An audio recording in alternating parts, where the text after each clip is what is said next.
Diviértete regresando a pie, viejo perdedor. Ese fue el mensaje que mi propio hijo me mandó cuando estaba ahí en el aeropuerto de Guadalajara, cargando una maleta y viendo mi pasaje cancelado. Si te está gustando esta historia, dale like y suscríbete al canal. Deja en los comentarios desde dónde nos estás viendo y qué hora es cuando estás viendo el video. Todos los días hay historia nueva aquí en este canal. Mi nombre es César. Tengo 61 años y vivo aquí en Guadalajara desde hace más de 3 décadas. Soy empresario jubilado, o mejor dicho, ex empresario. Pasé toda la vida construyendo negocios, primero trabajando como vendedor de refacciones automotrices en el centro de la ciudad, después armando mi propia distribuidora. Era de esos que se levantaba a las 5 de la mañana, se tomaba un café bien caliente y ya salía a la calle a resolver las cosas. Guadalajara me dio todo. Empecé vendiendo refacciones en una tiendita pequeña ahí por la Avenida Juárez y terminé con una red de distribuidoras que atendía todo el estado de Jalisco. Nunca fui hombre de quejarme de la vida, ¿sabes? Desde pequeño aprendí que el trabajo dignifica al hombre. Mi papá era pescador aquí en el lago de Chapala y crecí viéndolo salir de madrugada para traer el pescado a la casa. Cuando tenía unos 15 años, empecé a trabajar en un taller mecánico ahí en Tlaquepaque. Cruzaba la ciudad todos los días en autobús, sudado, pero siempre puntual. Fue ahí donde aprendí sobre carros, sobre refacciones, sobre lo que la gente necesitaba para mantener sus vehículos funcionando. Durante años me sacrifiqué por esta familia. Construí un patrimonio que ni mi propio hijo imaginaba que existía. Siempre fui discreto con el dinero, nunca presumí nada. Prefería invertir en inmuebles, en acciones, guardar una reserva para el futuro. Mientras tanto, le daba todo lo que Hugo pedía: universidad privada, carro del año, departamento en el centro, viajes, ropa de marca. Él nunca necesitó trabajar ni un día mientras estudiaba mercadotecnia en la Universidad de Guadalajara.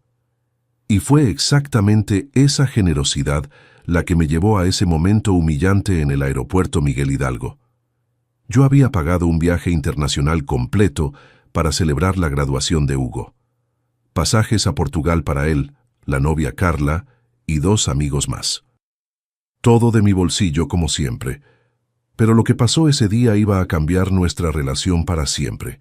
Déjame contarte un poco más sobre mi historia para que entiendas bien cómo llegamos a ese punto.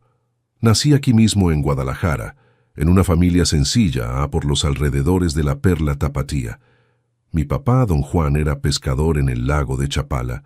Mi mamá, doña María, cuidaba de mí y de mis 2 hermanos menores. Vivíamos en una casita de adobe bien humilde, pero éramos una familia unida, ¿sabes? Desde pequeño soñaba con tener algo más grande. No es que despreciara la vida de mi papá, al contrario, tengo mucho orgullo de él. Pero quería darle a mi familia un futuro que yo no tuve. Empecé trabajando a los 15 años en un taller mecánico ahí en Tlaquepaque. El dueño, don Antonio, era un hombre serio que me enseñó mucho sobre disciplina y responsabilidad. César siempre decía: el trabajo no mata a nadie, pero la pereza mata el carácter. Yo me tomaba eso en serio. Me quedaba hasta más tarde para aprender cómo funcionaba cada refacción, cada motor. Los fines de semana iba al yonque a buscar piezas usadas en buen estado para revender. Así fue como conocí todo el mercado automotriz de Guadalajara. En pocos años ya entendía más de refacciones que muchos vendedores veteranos. A los 22 años conocí a mi esposa Elena en un baile de la comunidad. Ella era maestra de primaria, una mujer dulce e inteligente, hija de inmigrantes alemanes que se establecieron aquí en la zona metropolitana de Guadalajara. Elena tenía esa manera cariñosa de quien nació para cuidar a otros. Nos casamos en 1985 en una ceremonia sencilla en la iglesia del Sagrario. Fue el día más feliz de mi vida. Hugo nació 2 años después, en 1987. Cuando cargué a ese niño en mis brazos por primera vez, le prometí que nunca pasaría por las dificultades que yo pasé. Elena estaba de acuerdo conmigo. Queríamos darle lo mejor a nuestro hijo. Tal vez ahí fue donde empezamos a equivocarnos, pero en ese momento parecía lo correcto. En esa época ya había abierto mi primera tienda de autopartes ahí en la Avenida Juárez, en el centro. Era pequeña, pero bien ubicada. Conocía a todos los mecánicos de la región. Tenía una clientela fiel. Trabajaba de las 7 de la mañana a las 7 de la noche, sábados hasta mediodía. Elena cuidaba a Hugo y todavía daba clases particulares en casa para complementar nuestros ingresos. El negocio fue creciendo despacio, pero con solidez. En 1995 abrí la segunda tienda, esta vez en Zapopan. En el 2000 ya tenía 4 puntos repartidos por la zona metropolitana de Guadalajara. Siempre reinvertí las ganancias. Compré unos terrenos aquí y allá, algunos departamentos para rentar, hice inversiones conservadoras. Elena administraba las cuentas de la casa con una competencia impresionante. Nunca gastábamos más de lo que podíamos, pero tampoco le negamos nada a Hugo. Mi niño estudió en las mejores escuelas privadas de Guadalajara, el Instituto Cumbres, curso de inglés, natación, tenis. Cuando llegó la hora de la universidad, escogió mercadotecnia en la Universidad de Guadalajara. «Papá, quiero aprender a vender igual que tú», me dijo. Eso me llenó de orgullo. Pensé que quería seguir mis pasos, tal vez hasta manejar los negocios algún día. Durante los años de universidad, Hugo vivía en un departamento que le compré ahí en el centro, cerquita de la universidad. Mesada generosa, carro 0 kilómetros, todo lo que necesitaba. Empezó a andar con Carla en el segundo año de la carrera. Ella era hija de una familia de clase media alta de Zapopan, siempre bien arreglada, siempre con las uñas hechas, siempre hablando de viajes y restaurantes caros. Elena murió en 2018, víctima de un derrame súbito. Fue un shock para todos nosotros. Tenía apenas 53 años, era una mujer saludable, activa. Un día estaba preparando la comida del domingo, al siguiente estaba en el hospital intubada. No dio tiempo ni de despedirse bien. Hugo se quedó muy afectado. Él y su mamá eran muy cercanos. Pensé que esa tragedia nos iba a unir aún más, pero lo que percibí fue justamente lo contrario. Después de la muerte de Elena, Hugo empezó a cambiar. Se volvió más distante, más consentido, más exigente. Carla parecía tener una influencia muy fuerte sobre él. Escuchaba sus conversaciones a veces cuando venían a cenar en casa los domingos. Ella siempre decía cosas como: «Tu papá está muy apegado al dinero», o «necesitas vivir tu vida, no la vida que él planeó para ti». Al principio, pensé que era solo el duelo, que con el tiempo las cosas volverían a la normalidad. Empecé a jubilarme gradualmente de los negocios, vendiendo algunas tiendas, pasando otras a gerentes de confianza. Quería tener más tiempo libre, tal vez viajar, disfrutar la vida. Creí que Hugo se interesaría más por los negocios, pero parecía cada vez más metido en sus propias cosas: redes sociales, fiestas, la vida universitaria. Cuando se graduó a finales del año pasado, decidí hacerle una sorpresa especial, un viaje internacional para celebrar. «Elige el destino que quieras», le dije. Se emocionó. Escogió Portugal. Dijo que quería conocer Lisboa o Porto, hacer ese recorrido clásico europeo. Carla sugirió que llevaran unos amigos. «Va a ser más divertido, tío César», me dijo con esa sonrisa que ahora sé que era falsa. Pagué todo sin pestañear. Pasajes a Lisboa, hoteles de 4 estrellas, seguro de viaje, hasta les di una cantidad extra para gastos. Era mi forma de mostrarle a mi hijo lo orgulloso que estaba de él, lo mucho que lo amaba. Nunca imaginé que esa generosidad sería correspondida con tanta crueldad. Las primeras señales de que algo estaba mal aparecieron en la semana del viaje. Hugo se puso evasivo cuando le preguntaba sobre los detalles del itinerario. Carla hacía unos chistes raros sobre, finalmente, tener unas vacaciones lejos del viejo aburrido. Yo creía que era broma de ella. Nunca lo tomé en serio. El día del vuelo, llegué al aeropuerto Miguel Hidalgo puntualmente. Estaba emocionado, ansioso por conocer Portugal, un país que siempre me interesó por nuestra herencia cultural. Llevaba una maleta arreglada con cariño, unos regalos que había comprado para darles a los amigos de Hugo, cámara fotográfica nueva para registrar nuestro viaje familiar. Pero cuando llegó la hora del check-in, empezó la mayor humillación de mi vida. La humillación empezó desde el mostrador de la aerolínea. Llegué ahí al aeropuerto Miguel Hidalgo a las 7 de la mañana, conforme al horario que Hugo me había pasado. El vuelo salía a las 10:30. Estaba emocionado. Había dormido mal de tanta ansiedad. Hacía años que no viajaba fuera del país y encima iba a ser con mi hijo, celebrando el logro de su graduación. Hasta había comprado una cámara nueva de esas profesionales para registrar nuestro viaje. Imagínate, yo que pasé toda la vida trabajando, finalmente iba a poder viajar tranquilo con mi hijo, conocer Europa, ver esos castillos y catedrales que solo veía en películas. Elena siempre soñó con conocer Portugal. Decía que quería ver de cerca los azulejos de Lisboa. Iba a hacer ese viaje también en memoria de ella. Cuando llegué al check-in, Hugo y Carla ya estaban ahí con los dos amigos, Felipe y Mariana, unos compañeros de la universidad que yo conocía de vista por las fiestas de cumpleaños. Estaban en un grupito animado, riéndose, tomándose selfies. Hugo apenas me volteó a ver cuando me acerqué.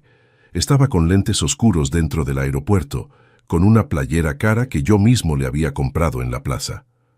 «Buenos días, muchachos». «¿Listos para la aventura?», les dije acercándome con mi maleta y una sonrisa genuina. Carla me miró de una manera extraña, como si fuera un intruso en una fiesta privada. «Hola, tío», me contestó seca, sin ni siquiera disimular la irritación en su voz. Hugo solo asintió con la cabeza, sin dejar de ver el celular, como si contestar bien fuera un favor muy grande. Felipe y Mariana, al menos, fueron educados. Me saludaron normalmente. Noté que ellos también se dieron cuenta del ambiente raro, pero no entendían bien qué estaba pasando. Nos dirigimos al mostrador de TAP, la aerolínea portuguesa. La fila estaba larga, típico de temporada alta. Mientras esperábamos, traté de platicar sobre el itinerario, sobre los lugares que íbamos a conocer. Hugo contestaba con monosílabos, siempre viendo el celular. Carla se quedaba susurrándole cosas al oído y él se reía bajito. La chica de atención era simpática, una portuguesa de unos 40 años con acento cariñoso. Tomó los pasaportes de todos, verificó las reservas. Felipe y Mariana pasaron sin problemas. Carla también. Hugo pasó sin problema. Cuando llegó mi turno, tecleó algunos datos en la computadora y frunció el ceño. «Señor César, discúlpeme, pero hay un problema con su reserva». Mi corazón dio un brinco. «¿Cómo así, señorita? ¿Qué problema?» «Su reserva fue cancelada anoche a las 23:47. Aquí dice que fue cancelación voluntaria solicitada por el mismo pasajero. Me quedé sin entender nada. Debe haber algún error. Yo no cancelé nada. Ni siquiera uso internet después de las 10 de la noche». «¿Cómo que fue cancelación voluntaria?» La señorita verificó nuevamente en la pantalla. «Aquí está diciendo que la cancelación se hizo a través del sitio web con confirmación por email». «¿Pero qué email? Yo no recibí ningún email». Fue entonces que sentí mi celular vibrar en el bolsillo. Un mensaje nuevo. Saqué el aparato con las manos ligeramente temblorosas y casi no pude creer lo que estaba leyendo. «Diviértete regresando a pie, viejo perdedor». El mensaje había venido del número de Hugo. Lo miré. Estaba ahí a mi lado, fingiendo que no tenía nada que ver con eso. Evitaba mirarme, pero pude ver una sonrisa maliciosa en la comisura de su boca. «Hugo», empecé a decir, pero mi voz salió temblorosa, casi un susurro. «¿Qué es esto?» Finalmente me miró, pero con una expresión fría que nunca había visto en la cara de mi hijo. Era como si se hubiera vuelto otra persona de la noche a la mañana. «Es exactamente lo que leíste, papá». Carla se rió bajito de esas risas que uno se da cuando ve a alguien caer en una broma pesada. Felipe y Mariana se quedaron incómodos, viendo al suelo, claramente apenados, pero sin valor para intervenir. La empleada de la aerolínea se dio cuenta de que había algo muy mal ahí y empezó a atender a otras personas, dejándonos de lado. «Pero hijo, no entiendo por qué hiciste esto. Yo pagué todo este viaje para ustedes, para que celebremos juntos tu graduación». «Justamente por eso», Hugo respondió, cruzando los brazos y tomando una postura desafiante. Siempre quieres estar en el centro de todo, siempre quieres controlar nuestra vida, decidir por nosotros. Ya no aguantamos esa manía tuya de querer ser el protagonista de todo. Sentí como si me hubieran dado un puñetazo en el estómago. ¿Controlar, Hugo? Solo quería compartir este momento especial contigo. Es tu graduación, hijo. Trabajé toda la vida para poder darte esta oportunidad. ¿Y quién dijo que te quiero ahí? Me contestó con una dureza que me cortó el corazón como una navaja filosa. Papá, eres aburrido, eres anticuado.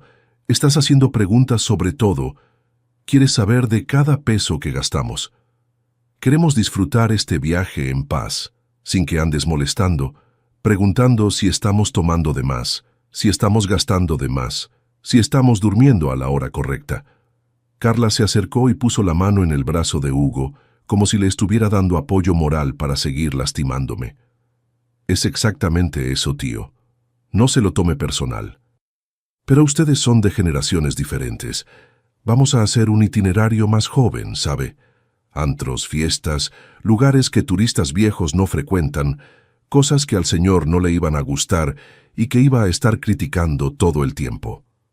¿Antros?, pregunté incrédulo. Hugo, pagué hoteles de 4 estrellas, restaurantes, paseos culturales. ¿Qué antros? Exactamente por eso es que no entiendes nada, me dijo con impaciencia. No queremos andar como turistas aburridos visitando museos e iglesias. Queremos conocer la vida nocturna, la cultura joven, conocer gente de nuestra edad. Estaba tan choqueado que no podía formar palabras bien. Miré a sus amigos, esperando que alguien dijera algo, que alguien defendiera mínimamente lo que estaba bien. Pero Felipe y Mariana solo desviaron la mirada, claramente apenados, pero sin valor para posicionarse contra el graduado. Hugo, hijo, vamos a platicar bien. Vamos a sentarnos ahí en esas sillas y resolver esto como gente civilizada. Traté de calmar la situación sin creer completamente en lo que estaba pasando. No hay nada que resolver, papá, me dijo, tomando su mochila y acomodándose la correa en el hombro. La decisión ya se tomó desde hace semanas. Nosotros vamos a viajar, tú te regresas a tu casa, así de simple. ¿Desde hace semanas?, pregunté, sintiendo mi mundo desplomarse. ¿Quiere decir que ustedes planearon esto? Carla se encogió de hombros. Tratamos de dar indirectas, tío, pero usted no las captaba. Entonces decidimos ser más directos. Fue en ese momento que la realidad de esa traición me pegó de verdad. Mi propio hijo, el niño que crié con tanto amor, que cargaba en brazos cuando era pequeño, que llevaba a pescar al lago de Chapala, que le enseñé a andar en bicicleta, me estaba humillando públicamente en un aeropuerto lleno de gente. La gente empezó a voltear hacia nosotros, dándose cuenta de que había una discusión familiar ahí. Algunos hasta pararon de caminar para tratar de escuchar mejor. Intenté una vez más, tragándome mi orgullo. Hijo, al menos explícame bien qué hice mal. Si hay algo que te molesta de mí, podemos platicar, podemos resolverlo. Siempre fuimos una familia unida. ¿Quieres saber qué me molesta? Hugo me dijo ahora alzando un poco la voz y gesticulando con irritación. Me molesta que creas que porque pagas las cosas tienes derecho sobre mi vida. Me molesta que seas tan pegajoso, tan necesitado, siempre queriendo saber dónde estoy, con quién estoy. Me molesta que no entiendas que crecí, que tengo mi propia vida, mis propios amigos. Cada palabra de él era como una puñalada en mi pecho. Sentí las lágrimas empezar a formarse en mis ojos, pero traté de aguantar con todas mis fuerzas. No quería llorar ahí enfrente de todo el mundo, darles el gusto de verme completamente derrotado. Hijo, nunca quise controlar tu vida. Todo lo que hice fue por amor, por querer lo mejor para ti. ¿Por amor? Carla interrumpió con un tono de burla que me lastimó aún más. Tío, eso no es amor, eso es posesividad, eso es carencia emocional. Hugo tiene que vivir su vida, no la vida que usted quiere que él viva.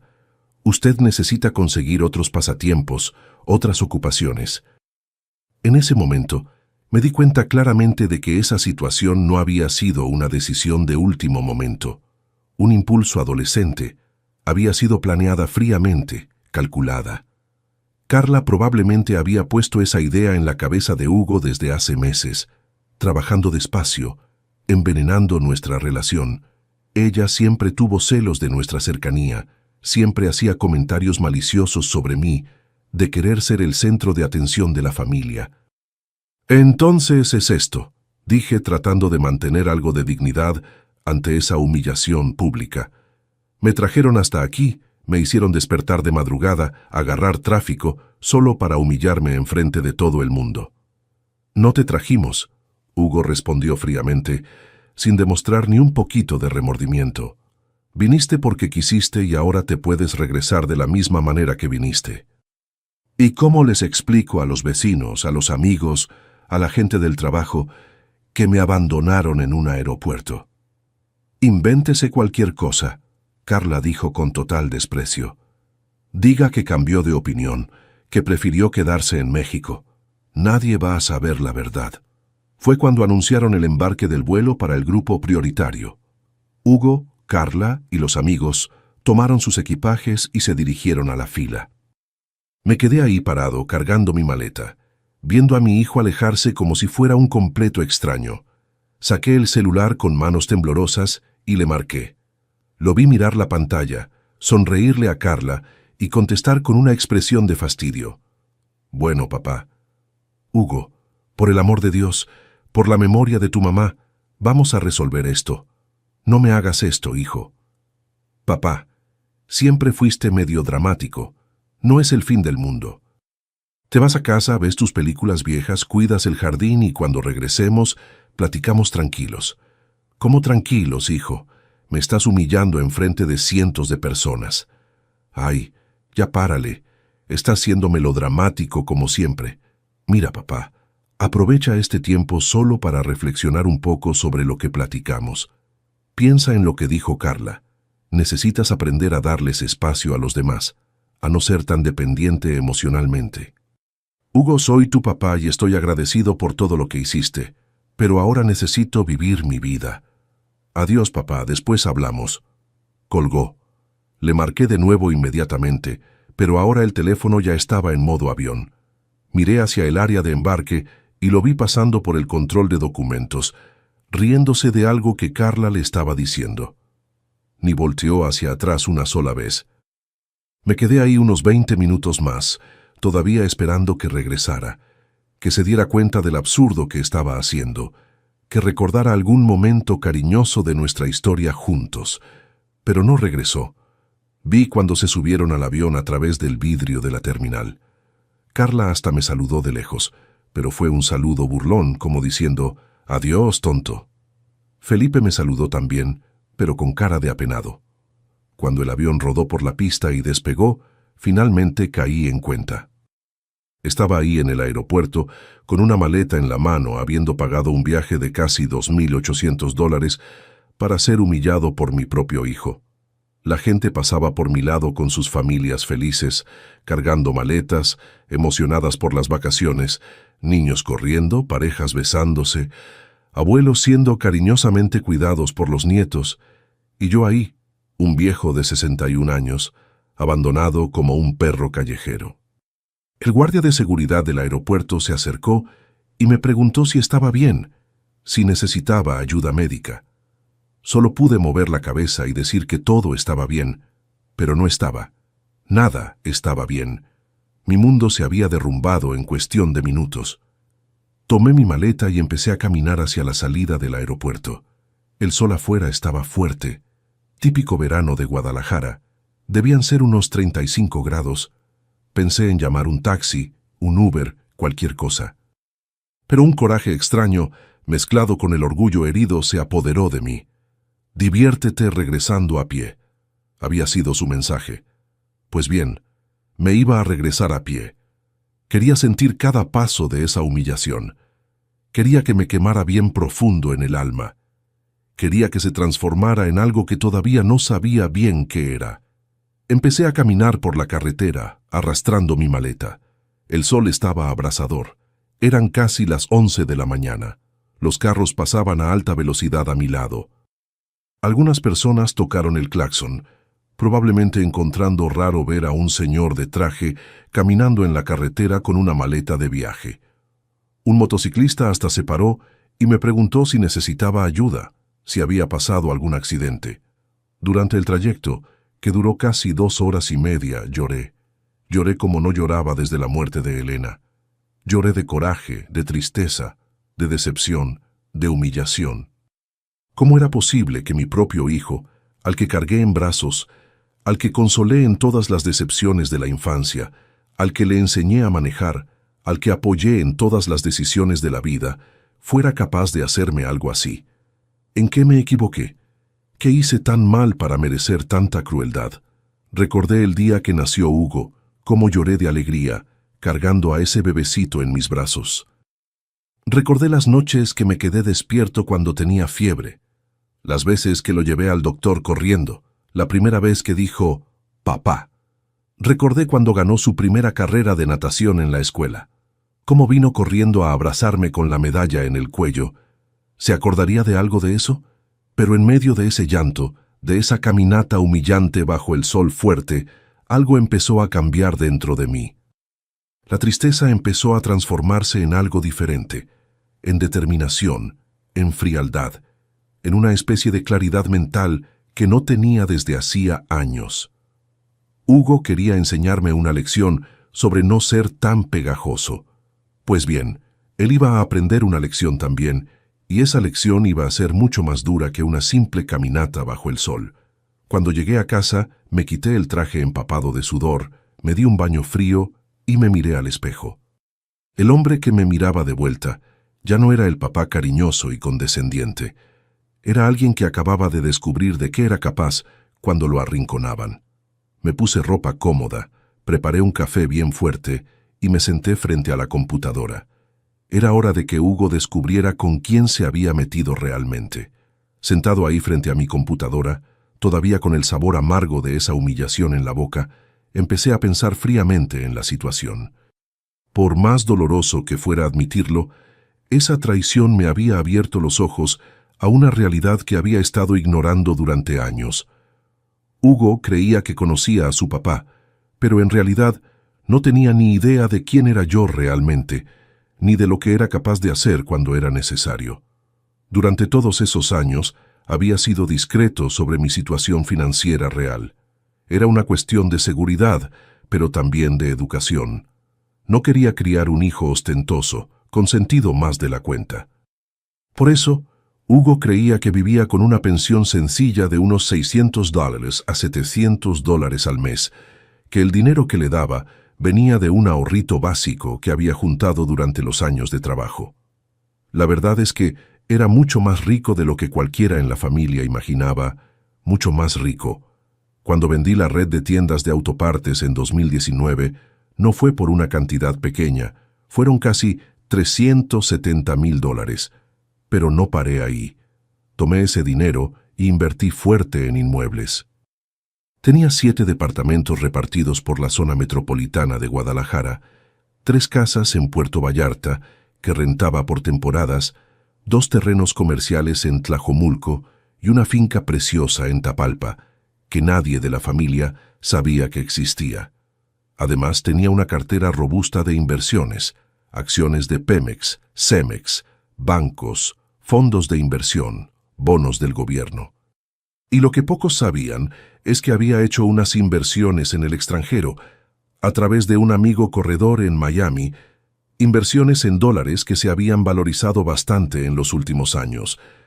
Pero la parte que Hugo desconocía completamente y que ahora sería mi principal arma, era que yo controlaba prácticamente toda la vida financiera de él. La tarjeta de crédito internacional que usaba era una extensión de mi tarjeta empresarial Black. El límite del PayPal de él, vinculado a mi cuenta principal, PicPay, Nubank, hasta la cuenta en Wise que usaba para hacer compras en dólares y convertir monedas. Todo pasaba por mi RFC. Todo estaba a mi nombre o vinculado a mis cuentas. Lo había dejado así porque me facilitaba ayudarlo cuando necesitara, y también porque era una forma de controlar sus gastos sin parecer muy controlador. Nunca imaginé que esa información sería útil de una forma tan, digamos, educativa. Abrí la laptop y empecé a accesar todas las plataformas digitales. Primero entré al sistema de Banorte, donde tenía la cuenta principal. Como yo era el titular de la cuenta, y Hugo estaba como dependiente autorizado, tenía acceso total a todos sus movimientos. Bloqueé la tarjeta internacional de Hugo con 2 clics. Después de eso, cancelé también las tarjetas nacionales de él, la de débito y la prepagada. Luego accedí al PayPal y reduje su límite de $1,000 a 0. En Nubank cancelé la tarjeta virtual que usaba para las compras online y suspendí toda forma de crédito. PicPay, bloqueé todas las transacciones y transferencias. Mercado Pago, lo mismo. Después de eso, le marqué al gerente de mi banco, Fernando, que conocía desde hacía más de 15 años y que siempre me trató con mucho respeto por ser un cliente especial. Fernando, soy César. Necesito un favor urgente. Claro, César, siempre a sus órdenes. ¿En qué le puedo ayudar? Tengo un hijo viajando en Europa y sospecho que alguien puede estar usando sus datos financieros de forma inadecuada. Gente malintencionada que se le acercó. ¿Puedes poner una alerta de seguridad en todas las transacciones internacionales vinculadas a su RFC? Fernando no dudó ni un segundo. Claro, lo hago ahorita mismo. Cualquier transacción en euros, dólares o cualquier moneda extranjera va a ser automáticamente bloqueada hasta que usted autorice personalmente aquí en la sucursal. Perfecto. ¿Y el seguro de viaje que contraté para él, lo puedes cancelar? Sí, puedo. Lo puedo cancelar ahora y hasta hacer el reembolso proporcional a su cuenta. Cancélalo. Y Fernando, una última cosa. Si él trata de llamar acá pidiendo desbloqueo, puedes informar que todas las decisiones sobre la cuenta dependen de mi autorización. Sin problema, César. Su hijo está como dependiente, entonces cualquier cambio necesita su aprobación. Colgué el teléfono y seguí con mi trabajo meticuloso. Accedí al sistema de Wise, la fintech que Hugo usaba para convertir dinero mexicano a euros. Cambié la contraseña de su cuenta y activé el bloqueo temporal por sospecha de actividad fraudulenta. Después le marqué a Telcel y suspendí el plan internacional del celular de él. Buenas tardes, mi hijo perdió el aparato en Europa, le dije a la operadora. Necesito suspender la línea por seguridad para evitar gastos indebidos. Claro, señor, lo suspendo ahorita mismo. ¿Quiere mantener el plan nacional activo? Puedes mantenerlo, pero bloquea todas las funcionalidades internacionales, roaming, llamadas, internet, todo. En menos de 2 horas, había cortado sistemáticamente todos los recursos financieros a los que Hugo tenía acceso. Estaba en Portugal con el dinero en efectivo que había llevado. Probablemente unos 500 o 1,000 euros máximo y nada más. Sin tarjeta, sin transferencias, sin ninguna forma de acceder a fondos en México, sin internet en el celular para pedir ayuda online. Pero no paré ahí. Le marqué a mi abogado, el licenciado Roberto Silveira, que manejaba mis contratos empresariales desde hacía más de 10 años y que era una persona de total confianza. Roberto, necesito revisar algunas cuestiones sucesorias con urgencia. ¿Puedes venir acá a mi casa hoy mismo? Claro, César, pasó algo grave. Digamos que tuve una aclaración muy dolorosa sobre el carácter de ciertas personas cercanas a mí, personas que yo consideraba familia. El licenciado Roberto llegó a casa al final de la tarde, cargando su portafolio de piel y una expresión preocupada. Le expliqué de forma resumida, pero completa, lo que había pasado en el aeropuerto. Escuchó todo moviendo la cabeza, claramente indignado. César, esto es absolutamente lamentable. Sinceramente, no lo creería si no fuera usted el que me está contando. Lo conozco desde hace años. Sé qué tipo de padre siempre ha sido. Pues sí, Roberto. Y ahora me quiero proteger legalmente. Quiero sacar a Hugo de la línea sucesoria de mis bienes. Sí puedo hacer eso. Usted tiene derecho pleno de desheredarlo, principalmente considerando ese comportamiento que configura ingratitud grave. Voy a preparar un testamento nuevo. Y otra cosa importante, quiero que prepare un documento quitándolo de la sociedad de HCS Inversiones que armé el año pasado. La HCS Inversiones Era una empresa que había creado para manejar mis inmuebles e inversiones. Hugo estaba como socio minoritario con 20% de las acciones, pero nunca se interesó mucho por el negocio, creía que era cosa de viejos. Sin problemas, Roberto confirmó. Voy a preparar la documentación para alteración contractual. Por cierto, César, ¿quiere que haga alguna comunicación oficial sobre estos cambios? ¿Carta certificada, notificación extrajudicial? Todavía no. Por ahora, vamos a preparar todos los documentos y dejar todo listo. Quiero ver hasta dónde llega esta situación. Pasaron 2 días en silencio total. No tuve noticias de Hugo y, honestamente, tenía curiosidad de saber cuándo trataría de usar alguna tarjeta por primera vez. Pasé el tiempo leyendo, cuidando el jardín, viendo televisión. Por primera vez en años, sentí una paz extraña. No tenía a nadie cobrándome dinero. No tenía a nadie haciéndome mala cara. No tenía que aguantar miradas de desaprobación de Carla.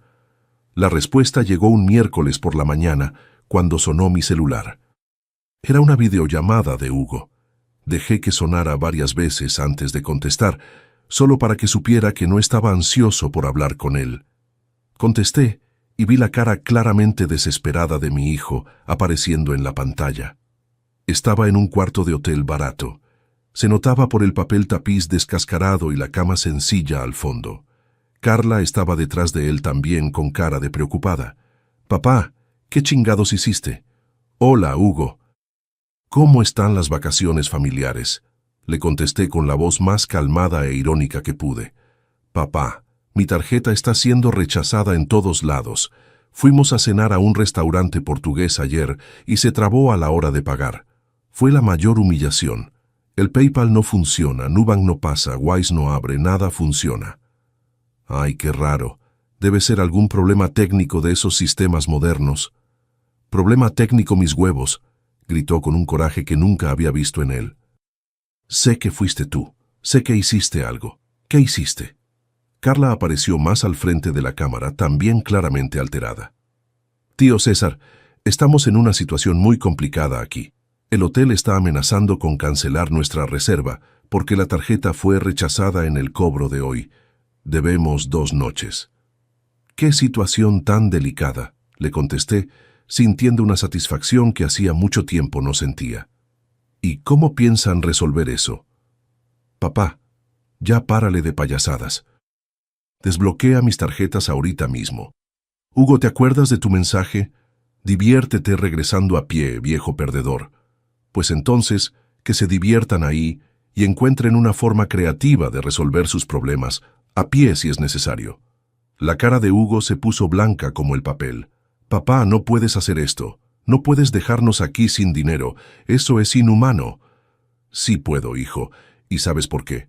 Porque resulta que todo ese dinero que creías que era tuyo, en realidad siempre fue mío.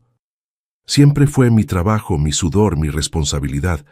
Yo mantuve esa vidita de príncipe durante todos estos años, sin que tú movieras un dedo para trabajar». Carla intentó un enfoque diferente, usando un tono más dulce. «Tío César, sé que nos equivocamos, que fue una grosería, pero esto es peligroso. Nos pueden asaltar, puede pasar algo grave. No conocemos a nadie aquí». «Debieron haber pensado en eso antes de humillarme en el aeropuerto lleno de gente», le contesté, manteniendo mi voz helada. «Debieron haber pensado en eso antes de planear esta traición a mis espaldas». Hugo trató de apelar al lado emocional. «Papá, sé que fui grosero, sé que te lastimé, pero podemos resolver esto cuando regrese. Por favor, no dejes que la situación llegue a este punto». «El punto llegó hace mucho tiempo, Hugo. Ustedes me enseñaron que el hijo no necesita al papá, que soy un aburrido, un lastre, una persona anticuada que estorba la vida de los demás. Ahora es hora de que aprendan a vivir sin mi ayuda». «Pero soy tu hijo», gritó desesperado con lágrimas en los ojos. «Eras», lo corregí con frialdad quirúrgica. «Eras mi hijo. Ahora eres un extraño que por casualidad lleva mi apellido y muy pronto, ni eso». Colgué la videollamada e inmediatamente bloqueé su número. Los días siguientes, Hugo trató desesperadamente de contactarme. Creó perfiles falsos en WhatsApp. Trató de marcarme de números portugueses. Hasta consiguió el teléfono de algunos amigos míos para tratar de hablar conmigo, pero no contesté ninguna llamada, no respondí ningún mensaje. Una semana después, recibí una llamada inesperada. Era del consulado mexicano en Lisboa. Hugo había ido hasta ahí a pedir ayuda oficial para regresar a México. Señor César Oliveira, aquí es el cónsul adjunto mexicano en Portugal, licenciado Marcelo Santos. Su hijo Hugo está aquí solicitando auxilio consular para regresar a México. Sí, señor cónsul. ¿En qué le puedo ayudar? Bueno, él alega que está sin recursos financieros y necesita auxilio emergencial para comprar pasajes de vuelta. Es protocolo intentar contacto con familiares antes de activar los procedimientos oficiales. Entiendo perfectamente. ¿Y qué le gustaría que yo hiciera? Hubo un silencio incómodo del otro lado de la línea. ¿El señor no quisiera ayudar a su hijo? Señor cónsul, con todo respeto a su trabajo, mi hijo es un adulto de 28 años, recién graduado en Mercadotecnia por una universidad federal. Si viajó a Europa sin tener dinero suficiente para regresar, eso demuestra una irresponsabilidad gravísima. Creo que esta experiencia le va a ser muy educativa. Pero, señor, es su hijo. Señor cónsul, mi hijo me dijo textualmente que no me necesitaba, que yo era un estorbo en su vida. Ahora que se las arregle solo. ¿Existe algún programa del gobierno mexicano para repatriar ciudadanos en situación de emergencia? Sí existe, pero el proceso tarda algunas semanas para ser aprobado y procesado. Perfecto. Tendrá bastante tiempo para reflexionar sobre las decisiones que tomó en la vida. Colgué el teléfono, sintiendo una paz y una satisfacción que hacía tiempo no sentía. Finalmente, Hugo estaba aprendiendo en la práctica el valor de las cosas, el peso real de las consecuencias de sus propios actos. 2 semanas después, supe a través de un conocido que trabajaba en el aeropuerto que Hugo y el grupo habían conseguido un lugar en un vuelo de repatriación del gobierno federal. Llegaron a México sin dinero, sin equipajes decentes, habiendo pasado los últimos días del viaje durmiendo en un albergue barato en Lisboa y comiendo sándwiches de supermercado. Cuando regresaron a Guadalajara a principios de marzo, Hugo trató de ir directo al departamento donde vivía, que era mío, pero que había puesto a su nombre como forma de incentivo. Se encontró con un papel de desalojo oficial pegado en la puerta. Había pedido a la inmobiliaria recuperar el inmueble por uso inadecuado de las finalidades del comodato. Ahí fue cuando finalmente entendió que la situación era mucho más seria de lo que imaginaba. Hugo trató de buscarme después de que regresó a Guadalajara, claro. Descubrió que había perdido el departamento, que todas las tarjetas estaban canceladas, que ya no tenía acceso a nada. Vino a tocar a mi puerta varias veces, pero no le abrí. Lo dejé ahí afuera, gritando, suplicando, haciendo escándalo. Los vecinos hasta me comentaron después. Carla terminó con él una semana después de que regresaron. Cuando vio que el dinero se había acabado de verdad, que Hugo ya no era el novio rico que podía pagar sus caprichos, desapareció más rápido que agua yéndose por el drenaje.